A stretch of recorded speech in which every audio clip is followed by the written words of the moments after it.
말씀 보겠습니다. 말씀은 사도행전 1장 1절 말씀부터 7절 말씀까지 우리 한 절씩 교독하겠습니다. 데오빌로여, 내가 먼저 쓴 글에는 물은 예수께서 행하시며 가르치시기를 시작하심부터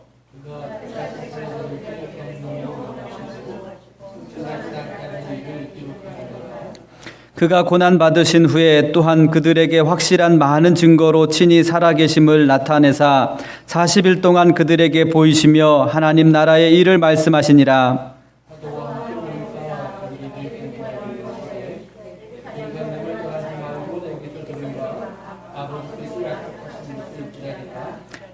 요한은 물로 세례를 베풀었으나 너희는 몇 날이 못되어 성령으로 세례를 받으리라 하셨느니라.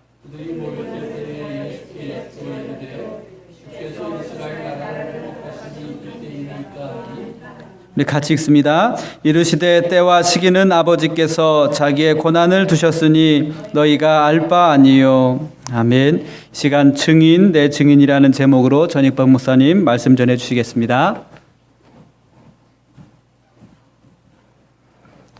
우리 한 절 더 같이 읽읍시다. 8절입니다. 다 같이 오직 성령이 너희에게 임하시면 너희가 권능을 받고 예루살렘과 온 유대와 사마리아와 땅끝까지 이르러 내 증인이 되리라 하시니라. 아멘. 기도합니다.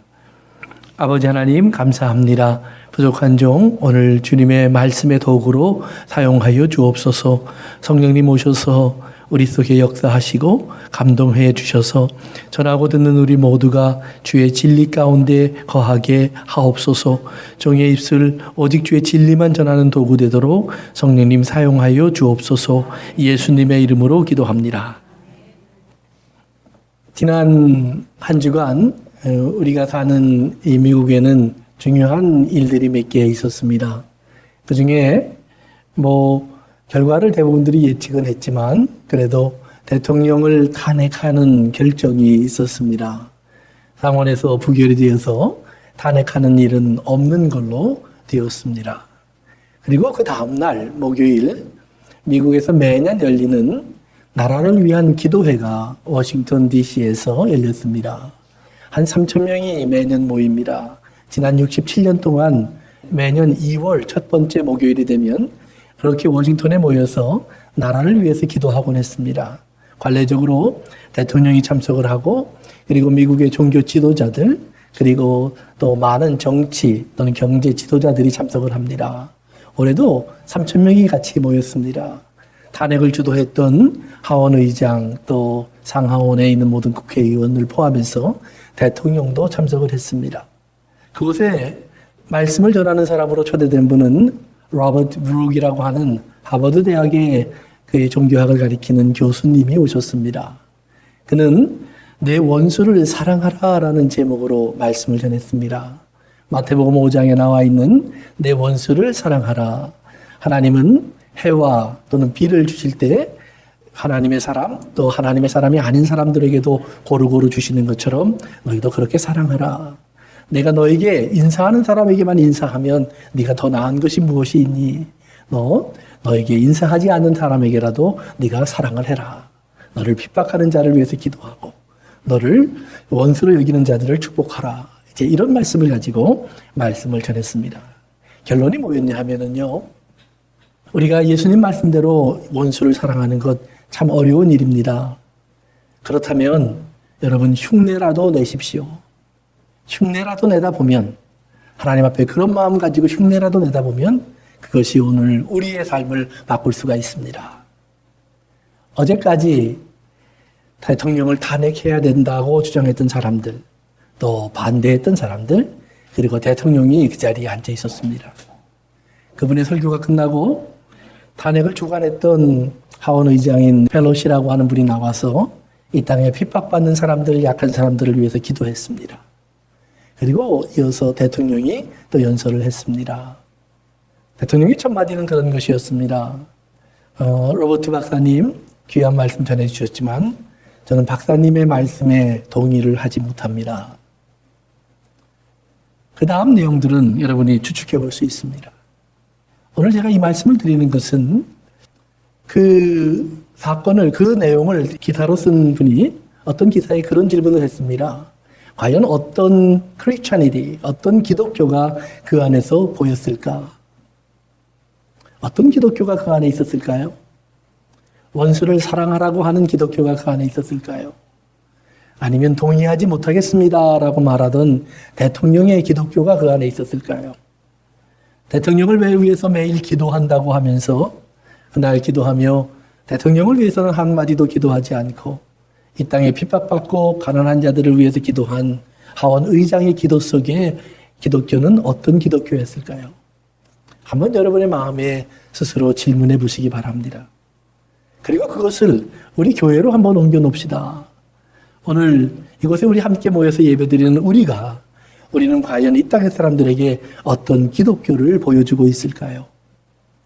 우리가 예배드리는 이 모습을 보면서 설교하는 전익범 목사, 사회 보는 이종일 목사님, 기도했던 우리 백 권사님, 찬양을 인도했던 우리 찬양팀들, 또 예배를 위해서 수고하고 준비하신 분들, 친교를 준비하신 분들, 함께 참석하신 분들, 헌금과 그리고 기도로 함께 참여하며 하나님께 예배하는 여러분들의 모습, 이 모습 속에서 우리를 이 땅의 사람들이 마치 그 나라를 위한 기도회를 보듯이 살펴보고 있다면 어떤 기독교를 이 땅의 사람들이 볼까요? 정말 예수님이 말씀하셨던 내 이웃을 내 몸같이 사랑하라. 하나님을 사랑하되 마음과 뜻과 정성과 내 목숨을 다하여 사랑하라. 내 원수를 위하여 내 목숨을 주기까지 사랑하라. 친구를 위하여 목숨을 버리는 사랑보다 큰 사랑은 없다. 사랑이라는 말이 한 번도 안 나오는 신약 성경은 없습니다. 마태복음부터 요한계시록까지 사랑이라는 말로 덮여 있습니다. 그런데 과연 오늘 우리를 바라보는 사람들도 그 사랑을 볼까? 세상을 사랑하는 사랑을 볼까? 물질을 사랑하는 사랑을 볼까? 정말 하나님을 사랑하는 사랑을 볼까? 나를 사랑하는 사랑을 볼까? 예수님을 사랑하는 사랑을 볼까? 오늘 여러분의 마음에 질문하고 답을 찾아보시기를 바랍니다. 성경에 오늘 우리가 읽은 마지막 구절에 보면 예수님께서 제자들에게 한 가지를 명령하십니다. 여기를 떠나지 말고 기다려라. 그래야만 너희가 될 수 있는 모습이 있다. 너희가 기다리면 성령이 오실 거고 성령이 오시면 너희는 권능을 받고 이제는 내 증인이 되리라.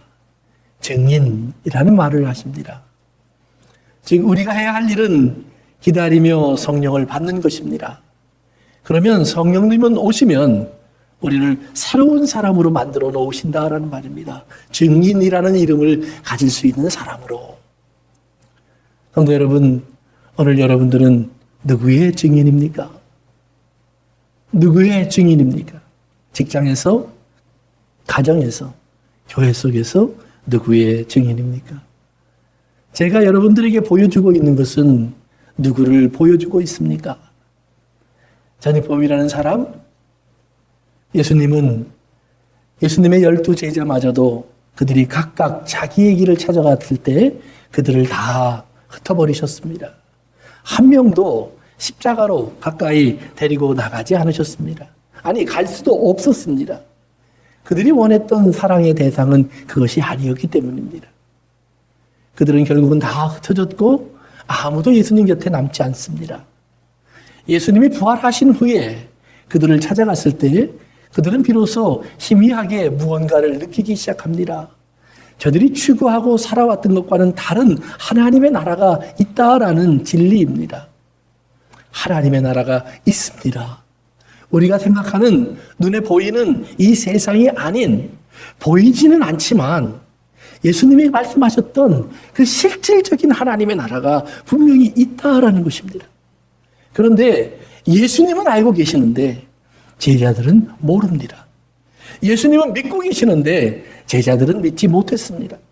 아니, 제자들과 예수님 사이에서만 그런 일이 발생한 것이 아니라 오늘 교회 속에서도 예수님을 믿는 사람들 속에서도 엊그제 모였던 3,000명의 미국을 대표하는 사람들, 교회의 지도자들, 정치인들, 경제인들 또는 학자들, 사회적인 지도자들의 그 모습 속에 그들이 똑같은 말씀을 놓고 듣고 나누었지만 그들 각자가 보여준 예수님 또는 기독교는 정말 너무나 많은 차이가 있었습니다. 사랑하는 성도 여러분, 그러나 성경은 그런 다양한 기독교를 말하고 있지 않습니다. 성경은 오직 하나의 기독교, 오직 하나의 모습만이 나타나야 될 것을 이야기합니다.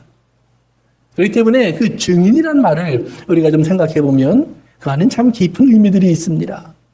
신약 성경에 나오는 증인, 이 말은 순교자라는 말입니다. 바꿔 말하면 예수 그리스도의 증인은 죽은 사람들이다라는 말입니다. 바울은 그것을 이렇게 설명합니다.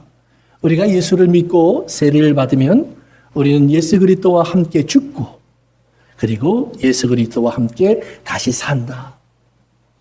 여러분들이 예수님과 함께 죽고 산 것을 믿으십니까? 저에게 여러분들이 물어보시면 저도 아마 네, 그럴 겁니다. 그런데 그 네라고 대답하지만 정말 내 안에 예수님이 살아계셔서 이 말을 하고 이 일을 하고 이 행동을 하고 이 판단을 하실까? 아니면 내가 여전히 있어서 내 기분과 감정과 생각과 뜻대로 말하고 행동하고 결정할까? 사랑하는 성도 여러분, 우리는 순간순간 많은 경우에 다시 나로 돌아갑니다. 이상하게 죽었다고 말하는 나는 살아있고 살았다고 말하는 예수님은 죽어있는 경우를 너무나 많이 봅니다. 오늘 우리의 삶 속에서 그러기에 우리의 큰 숙제는 죽었다고 말하는 내가 정말 죽고 살았다고 말씀하시는 예수님이 정말 살 수 있도록 바울처럼 몸부림치면서 내가 어떻게 하면 이 억압을, 이 반복되는 사이클을 좀 벗어날 수 있을까? 사랑하는 성도 여러분, 주님 앞에 기도하시기 바랍니다. 주님의 답은 그것입니다. 성령을 받으라. 성령으로 충만하라. 성령 안에 가득 찬 사람이 되어라.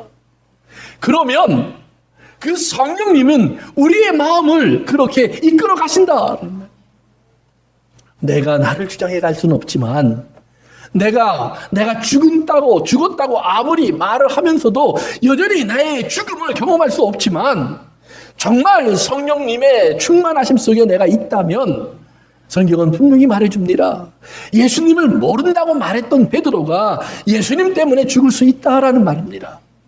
예수 믿는 사람들을 감옥에 가두겠다고 막 돌아다니며 사람들을 잡아 죽이고 가두던 바울이 예수님을 위해서 죽을 수 있는, 자기가 감옥에 갈 수 있는 사람으로 변화될 수도 있다라는 말입니다. 사랑하는 성도 여러분, 안 될 것 같지요. 그러나 된다고 성경은 말합니다. 왜요? 하나님은 하시나니. 사람이 할 수 없는 것을 하나님은 하시나니. 문제는 어디에 있냐면 우리의 소원에 있습니다. 내가 원하지 않음에 있습니다. 기다리라고 말을 하는데 성령님은 우리는 여전히 내 생각대로 먼저 나가고 내 입에서 내 말을 먼저 한다는 말입니다. 내 감정을 먼저 터뜨리고 내 주장을 먼저 한다는 말입니다. 대통령이 말하는 I'm sorry, 그 안에 정말 예수님이 계셨을까요? 흉내라도 내봅시다 라고 말하는 것이 정말 하나님의 말씀의 가르침일까요? 기도의 책임을 맡은 사람이 나라를 위해서 기도하자고 했는데 나라의 지도자를 위해서 하는 기도를 빼먹는 것이 정말 하나님의 모습일까요? 그 어디에도 어쩌면 성경이 말하는 예수님의 모습은 빠져 있었을 겁니다. 우리라고 다르지는 않을 거예요. 작게 놓고 보면 여전히 나의 일상, 나의 생계, 나의 삶, 나의 앞에 닥친 문제, 거기에 연연하는 우리들의 모습도 그들과 크게 다르지 않을 겁니다. 그렇다면 성도 여러분, 좀 더 기도하는 시간을 많이 가지세요. 좀 더 기도하는 시간을 제발 많이 가지세요. 어떻게 해요? 자기가 하고 싶은 말을 많이 하는 것이 아니라 하나님의 성령님이 내게 임하기를 기다리는 기도를 많이 하세요. 하나님의 성령이 내게 임하면 분명히 내가 변할 겁니다. 분명히 내 말이 바뀌고 내 생각이 바뀌고 내 주장이 바뀔 겁니다. 내가 추구하는 방향이 달라질 겁니다. 내가 먼저 해야 될 일이 무엇인가? 내 문제가 많은 것 같지만 그걸 내버려 되는 문제인지, 그걸 잠시 버려둬도 내가 잠깐 내 손에서 그것을 띄워놔도 되는 문제인지를 알게 될 겁니다. 왜요? 어차피 여러분들이 해결할 수 없는 문제가 대부분이라고 말합니다. 고민은 할 뿐이지만 해결은 되지 않습니다. 사랑하는 성도 여러분, 여러분이 해결해야 될 문제는 사실은 가까이에 있습니다. 들어오는 사람 보고 한번 웃어주는 일은 여러분이 할 수 있습니다. 오늘 배고픈 사람을 놓고 밥 한 그릇 나눠 먹는 건 우리가 할 수 있다는 말입니다. 내 자리 먼저 양보하는 것은 우리가 할 수 있다는 말입니다. 먼저 찾아가 손 내미는 것은 할 수 있다는 말입니다. 고민하느라, 번민하느라, 유혹을 쫓느라 해야 할 일을 하지 못하는 어리석은 사람들이 되지 않아야 한다는 말입니다. 그렇기 때문에 성령을 받는다라는 말은 하나님의 말씀 속에 들어간다라는 말입니다. 하나님의 말씀 안으로 들어가는 거예요. 그래서 구약 성경에는 이 증인이라는 말이 조금 다른 두 개의 단어로 사용이 됩니다. 하나는 모아드라는 단어입니다. 이 말은 미팅이라는 말이에요. 미팅, 만남이라는 말입니다. 만남이 왜 증인인가? 이 미팅이라는 말이 주로 사용된 것은 이스라엘 사람들이 갖고 있는 성전에 가장 깊숙한 곳을 성경은 지성소라고 부릅니다. 그런데 그 성전, 지성소, 그것을 만남의 장소라고 부릅니다. 그래서 성경 곳곳에서 The Tent of Meeting 그래요. 만남의 텐트, 만남의 장막, 그것을 증거의 장막 이렇게 번역을 합니다. 증거의 장막. 그 증거의 장막 안에 들어가면 증거교회가 있습니다. 그 증거교회 안에 들어가 보면 그 안에는 하나님이 주신 십계명이 들어가 있고, 이스라엘이 광야에서 방황할 때 하나님이 주신 식량 만나가 담긴 항아리가 들어가 있고, 이스라엘이 하나님 앞에 대적할 때 하나님이 그들을 다시 새롭게 하기 위해서 질서를 세우셨던 아론의 쌍난 지팡이가 들어가 있습니다. 세 가지가 들어가 있어요. 그 세 가지를 하나님 주실 때 항상 이스라엘은 죄를 졌습니다. 십계명을 줄 때 이스라엘은 황금 송아지를 만들고 춤을 추면서 모세를 가리켜 이 사람 모세 그럽니다. 그 말이 뭐냐면 그 모세인지 뭔가 하는 놈 그런 말입니다. 좋은 말이 아니에요. 아주 그 사람을 낮게 보는 손가락질하는 말입니다. 비하하는 표현입니다. 가끔 그러잖아요. 정말 보기 싫은 사람, 좀 자기를 귀찮게 하는 사람 그러면 우리가 그 사람 얘기할 때 그분 안 그러죠? 그놈. 그놈 그런 거예요. 뭐 한국에서 요즘 꼰대라는 말을 많이 쓴다고 그러는데 좀 나이 든 사람들이 잔소리 많이 하면 그 영어 사전에까지 소개가 됐다고 그러죠? 그래서 저도 꼰대가 안 되려고 노력은 합니다. 그러나 설교할 때는 해야죠. 그런데 하나님께서 말씀을 전하실 때 이스라엘은 이미 딴 곳으로 가 있어요. 근데 그 사람들에게 하나님이 주신 것이 십계명입니다. 그 말은 뭐냐면 이게 너희 죄야 그 말이에요. 잘 보이지 죄가 그 말입니다. 그런데 만날 때도 지팡이 때도 똑같은 말씀을 하시는데 이스라엘이 그 죄를 알 때 하나님이 한 가지 더 하시는 게 있습니다. 그게 뭐냐 하면 모세를 불러놓고, 이스라엘은 저 안에서 죄 짓고 지금 어찌할 줄 모르고 있는데 모세를 가까이 불러놓고 내 이름이 뭔 줄 아니 모세야 그럽니다. 성경 공부한 분들은 여러분 들었죠? 하나님의 이름이 뭐예요? 인자와 자비와 긍휼과 진실과 사랑과 용서가 풍성하신 하나님. 이스라엘이 죄를 짓고 하나님의 진노를 보게 됩니다. 십계명 돌판이 깨어지기도 했고 수천 명이 죽기도 했습니다. 그런데 그들에게 하나님은 그들의 대표인 모세를 불러 올리시더니 네가 내려가서 가르쳐줘. 내 이름이 뭔지. 나는 자비와 긍휼이 풍성한 하나님이야. 왜 직접 안 하실까요? 그 이후 모세의 삶을 보면 모세는 끊임없이 이스라엘의 사람들로부터 버림을 받기 시작합니다. 그런데 그때마다 모세가 해야 될 일이 하나가 있어요. 하나님께 와서 하나님은 용서하신다고 그랬잖아요. 자비와 긍휼이 많다고 하셨잖아요.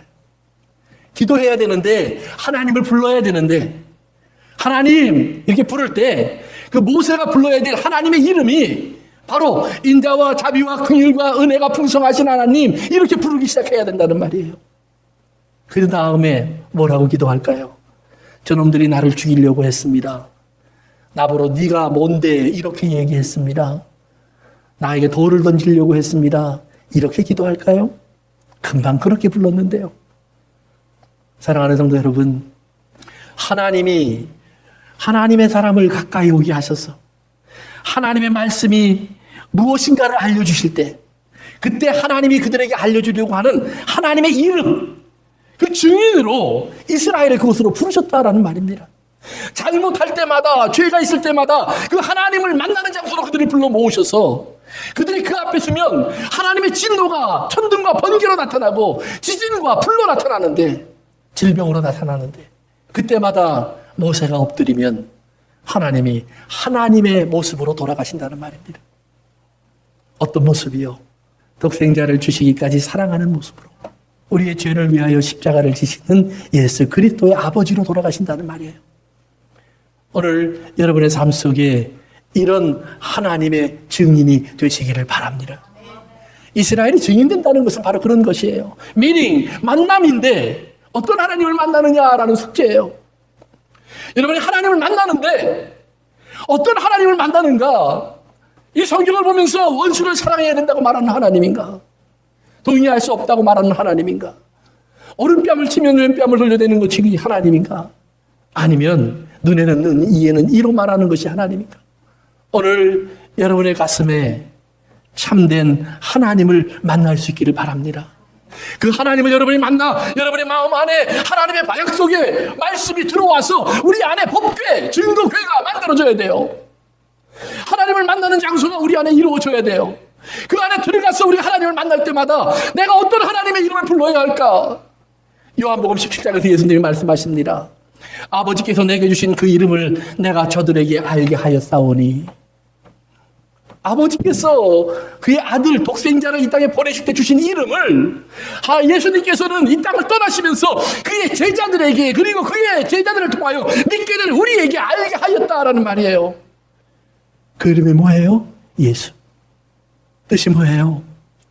자기 백성을 죄에서 구원하실 자. 그러면 여러분들이 예수님 하고 기도를 시작한다면 그 다음에 무슨 기도를 하겠어요? 내 원수가 앞에 있을 때, 나를 괴롭히는 자가 내 앞에 있을 때, 이 땅의 고난과 아픔이 심해질 때, 어려움과 탄식과 눈물이 다가올 때 어떻게 기도하겠어요? 주님처럼 기도해야죠. 주님 같이 기도해야죠.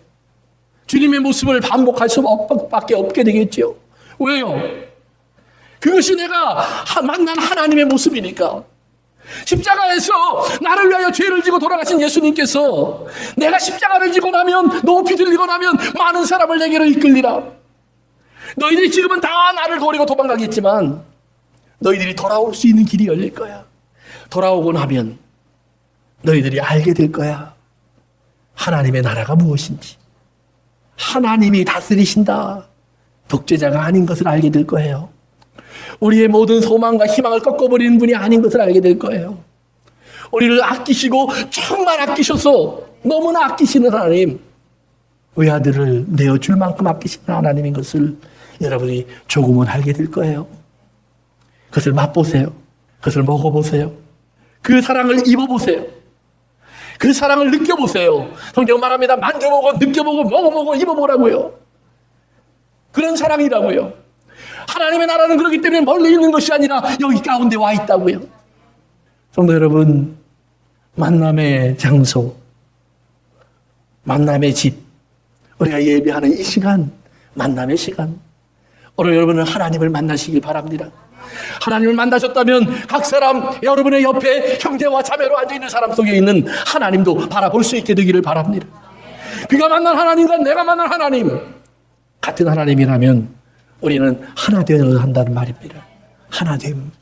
그때 증인들은 하나 되어 있습니다. 그들의 메시지가 하나고요. 그들의 삶이 하나입니다. 그들이 추구하는 것이 하나고요. 그들은 말합니다. 우리의 소망도 하나요. 우리의 믿음도 하나요. 우리의 세례도 하나요. 우리의 하나님도 하나요. 우리가 믿고 있는 이 모든 믿음의 근거가 되는 말씀도 하나예요. 둘이 없다는 말이에요. 오늘 우리 속에서 우리가 진정 하나님을 만나는 만남이 꼭 있기를 바랍니다. 그렇기 때문에 우리가 하나님을 만나는 그곳에서 증거의 장막, 증거의 시간, 증거의 예배, 증거의 기도가 되어서 그 증거를 보는 사람들이 저것이 하나님이구나. 예수 그리스도를 말할 수 있는 교회가 나타날 수 있게 되기를 바랍니다. 구약에 나오는 두 번째 증인이라는 말은 에드라는 말입니다. 에드란 말은요, 참 재미있는 단어입니다. 이사야서 64장에 가면 그 에드라는 단어를 사용해서 이런 말을 합니다. 우리의 의는 다 더러운 옷 같아서 그럴 때 그 더럽다가 에드예요. 증인. 우리의 의는 우리의 모든 더러운 것을 보여주는 증거라고 얘기해요. 우리의 의가, 우리의 열심, 바르게 살려고 하는 노력, 하나님의 말씀을 지켜나가는 우리의 믿음의 행동, 우리의 열심히 이룬 수고가 다 더러운 옷, 좋은 표현입니다. 영어로 말하면 filthy rag이에요. 걸레예요, 걸레. 이것은 쓰레기통에 던져야 되는 것들이에요. 그런데 우리가 그것을 우리의 의의 옷으로 입고 있다라는 말이에요.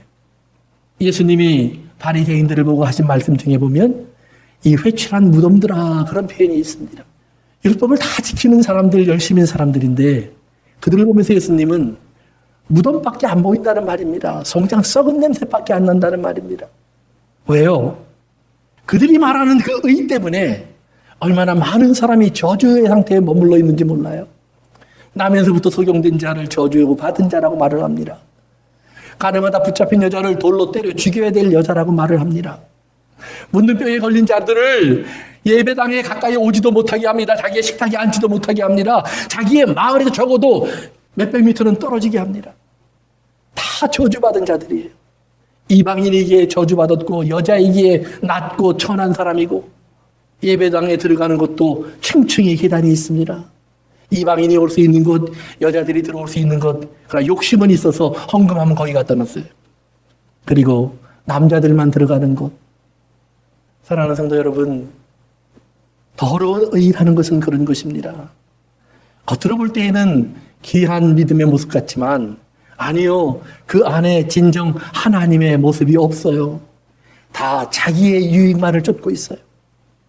그들의 목적은 하나입니다. 나만 천국 가면 되는 거예요.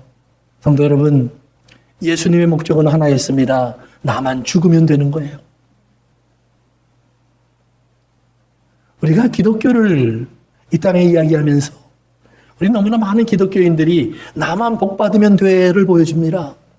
아니요. 나만 죽으면 돼를 보여줄 수 없는 기독교는 기독교가 아닙니다. 이 땅의 사람들이 말하는 대로, 사람들이 원하는 대로, 사람들이 갖고 싶은 것을 가지려고 하는 기독교는 절대 기독교가 아닙니다. 가면을 쓴 거예요. 그렇기 때문에 더 더럽고 추한 냄새가 나는 거예요. filthy. 그러나 진짜 기독교는 애들하는 말은 반복한다는 말이에요. 똑같은 일을. 근데 뭘 반복하느냐? 예수님의 모습을 반복하는 거예요. 예수님의 모습을 본받아서 오늘 성경 공부하면서 본받다라는 말의 뜻을 제가 설명해 드렸었는데 하나는 겉모습만 따라가는 것을 세상을 본받지 말고 할 때 써요. 로마서 12장 2절에. 그러나 로마서 8장 29절에 가면 아들의 형상을 본받아 예수님처럼 닮아가라 라는 말을 쓰는데 그때 본받다라는 말은 다른 말이에요. 단어 자체가 달라요. 에센스, 근본 또는 자기의 nature, 사람의 원래 기본 성품이 무엇인가가 내 삶을 통해서 드러나는 것을 본받다 그래요. 겉으로 드러나는 모습인데 그것은 내 속으로부터 나오는 거예요. 그런 사람이니까. 그러니까 사과나무에 사과가 달리면 그 사과는 사과나무이기 때문에 달리는 거지 배나무인데 사과가 달리는 건 아니에요. 오늘 우리들의 삶 속에서 예수 그리스도가 우리 안에 들어와 우리 속에서 예수 그리스도가 반복되기를 바랍니다. 카피머신이 되어야 된다는 말이에요. 예수님이 이 땅에 오셔서 걸어갔던 그 길을 우리도 걸어가야 하고 예수님이 생각했던 그 생각을 우리도 꿈꾸어야 하고 예수님이 기도했던 그 기도를 우리의 입으로 옮겨야 하고 예수님이 원했던 하나님의 뜻이 이루어지기를 원합니다라던 그 소원을 우리의 가슴에 담아야 한다는 말이에요. 안 되지요. 그럼요. 우리는 육체의 사람인데. 그런데 예수님이 말씀하시는 겁니다. 내가 할게. 그걸 내가 할게. 기다려 성령을 받아. 성도 여러분, 성령 받기가 겁나지 않으십니까? 성령 받는 것이 두렵지 않습니까? 그저 성령 받는 것이 어떤 은사를 체험하고 어떤 환상을 보고 기분이 좋아지고 그리고 나의 삶 속에 있었던 모든 문제가 해결되고 질병이 낫고 고통이 없어지는 것, 그것은요 성령을 받은 사람을 통해서 이 땅에 하나님을 모르는 사람들의 삶에 나타나는 것이 대부분이에요. 성령을 받은 사람에게 나타나는 것이 아니고, 성령을 받은 사람은 그것으로 인해서 바울의 말처럼 나는 매일 죽노라라고 고백할 수밖에 없는 그 삶으로 돌아가는 거예요. 베드로가 말하는 것처럼 내가 소원하는 것은 이 땅에서 이 몸을 빨리 걷는 것이야. 오래 사는 게 아니야. 부귀 영화를 누리는 것이 아니야.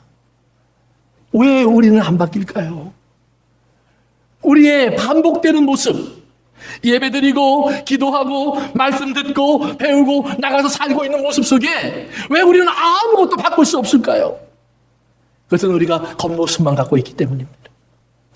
정말 우리의 속사람의 근본을 바꿔주실, 내가 이제는 존재하지 않았던 내 생명이 다시 돌아오게 하실 하나님의 성령으로 말미암아 내 안에 불과 성령으로 거듭난 생명이 정말 들어온다면, 그리고 그 생명의 능력이 나를 정말 사로잡는다면, 여러분 성경은 분명히 말합니다. 우리 안에 소원을 갖고 행하게 하시는 이는 하나님이시니 우리 안에 새로운 소원을 만들어 주신다는 말이에요.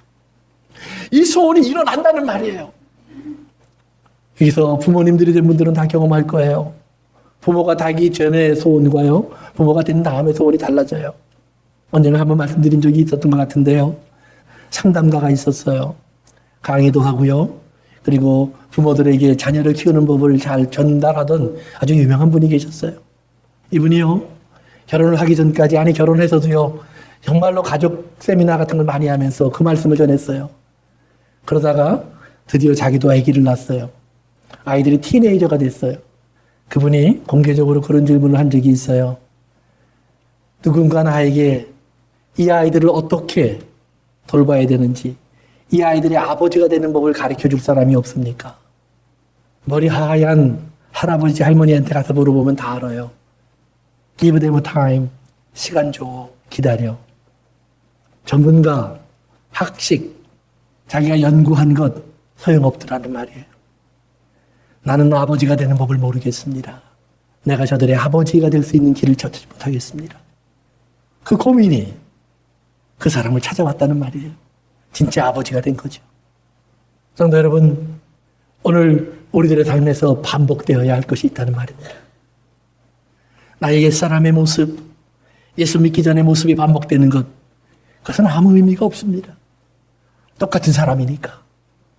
그러나 나의 새 사람, 예수님의 말씀처럼 이제는 내가 성령으로 말미암아 내 지식에까지 새로워진 사람, 단순하게 새 생명 가진 것이 아니라 내 지식까지 새로워진 사람, 예수 그리스도 안에 있는 지혜와 지식의 모든 보물을 갖게 된 사람, 다른 소망을 갖게 된 사람, 나를 지으신 하나님 아버지가 있다는 것을 분명히 알게 된 사람, 여러분이 정말 그런 사람이 됐다면 여러분의 삶에는 새로운 패턴이 만들어진다는 말이에요. 내가 몇 시에 일어나고 몇 시에 자고, 몇 시면 하나님 말씀을 보고, 어느 날이면 예배를 드리고, 내 삶 속에서 내가 항상 무언가를 먼저 앞세워야 하고, 때로는 손해보고 때로는 잃어버릴지라도 그 일을 택하는 사람이 될 수 있다라는 말입니다. 사랑하는 성도 여러분, 증인이라는 말은 그저 단순하게 무언가를 보았다, 들었다, 안다라는 걸 말하지 않습니다. 조금 더 깊은 의미를 갖습니다. 죽음이라는 단어가 다가오는 말입니다. 증인이라는 말은 하나님의 증거의 교회에서 하나님을 만나는 두려운 만남이 존재하는 것입니다. 증인이라는 말은 이렇게 새로운 삶의 패턴이 내 삶 속에 들어와 나를 이끌어가는 삶이 시작되는 것입니다. 우리 주 예수 그리스도 안에서 여러분들을 향해 하나님 말씀하십니다. 너희들은 이제 내 증인이야. 이 땅에 다른 것의 증인이 아니라, 세상이 매일 증거하는 세상 사람들의 증인이 아니라, 이 땅에 신문만 봐도 알 수 있고 TV만 봐도 알 수 있고 생활하면 늘상 듣는 그 사람들의 얘기의 증인이 아니라, 너희들은 이 땅의 사람들이 볼 수 없던, 알 수 없던, 그리고 믿지 못하는 그 하나님의 나라의 증인이야. 내가 존재한다는 것을 증거해 줄 증인이야. 나의 사랑을 증언할 증인들이야.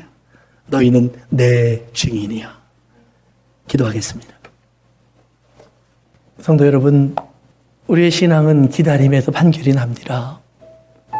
나의 열심으로 나누어지는 것이 아닙니다. 성경은 분명히 말합니다. 열심으로 재산을 다 내놓을 수 있는 사람도 있다고 합니다. 아니, 목숨도 내놓는 사람이 있다고 합니다. 예수님과 상관없이 자기가 믿고 갖고 있는 신념 때문에도 그렇게 하는 사람들이 종종 있다고 합니다. 그러나 성경은 말합니다. 가장 연약하고 어린아이 같고 힘이 없고 어떻게 보면 가장 천할 수도 있는 사람들이, 이 땅의 사람들이 저들이 무엇을 할 수 있을까 말했던 갈릴리 사람과 같은 저 아버지가 목수 아니야? 라고 말하는 예수님이 보여줄 수 있는 하나님의 나라가 있다는 것입니다.